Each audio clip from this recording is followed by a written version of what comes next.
All right, time for business. My name is Daryl Kwao, and President Akufo-Addo has invited Russian businesses to tap into several opportunities in Ghana and invest. The president was addressing a delegation of Russian businessmen and women on the sidelines of the maiden Russia-Africa Summit organized in Sochi by President Vladimir Putin.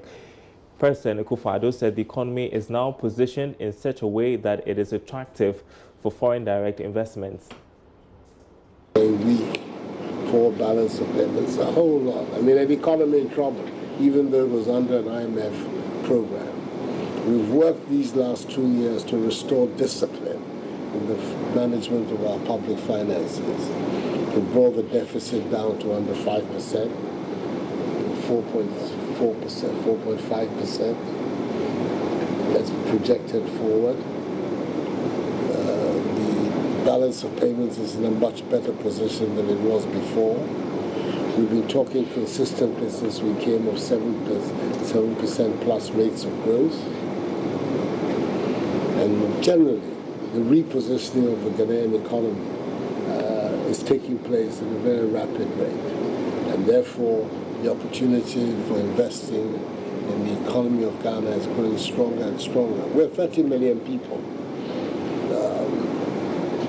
With a GDP of some 50 billion odd United States dollars, but with significant resources, bauxite, iron ore, manganese, and lithium, diamonds, both industrial and raw. So there's significant resources, and we have considerable offshore hydrocarbon resources as well. Crude as well as gas in very significant quantities. Well, back home in Ghana, a Ghana Revenue Authority Special Task Force says it will not shield any of its team members found culpable of collaborating with some businesses to evade taxes. The warning follows discovery by the unit that a beverage firm, Dada Food Company, operated by 2 Chinese nationals, was engaged in tax evasive practices. There is more in this report. The Special Revenue Mobilization Task Force apprehended the Chinese nationals upon an intelligence pick-up by the GRA. It led to the arrest of the 2 persons who are operations manager and chief executive of the company respectively. The under-declaring by the company has gone on for more than a year, a situation which is suspected to have been aided by some individuals that may be close to the GRA. The infractions, which are yet to undergo a tax audit, will reveal how much the state is expected to generate from the company. Speaking after the exercise, head of the Special Task Force, Henry Sam, said any company involved in any tax evasion activity will be made to face the full rigors of the law. One thing is sure, that we want to appeal to all taxpayers that our eyes are watching. Anybody who will be found culpable will be dealt with, whether the person is an officer or a taxpayer. Compliance is not only limited to the taxpayer. Compliance is a generic term that encompasses both the taxpayer and then the tax officers. But for the purpose of this exercise, we are looking at the infraction that has been committed, which was given to us by a counterintelligence unit.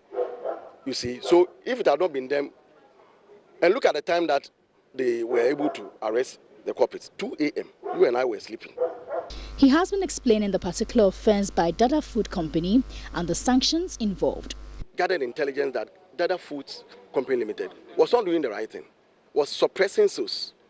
So to speak, they were massaging figures on the original VAT invoice booklets to read something else other than the amount that had been indicated on the original.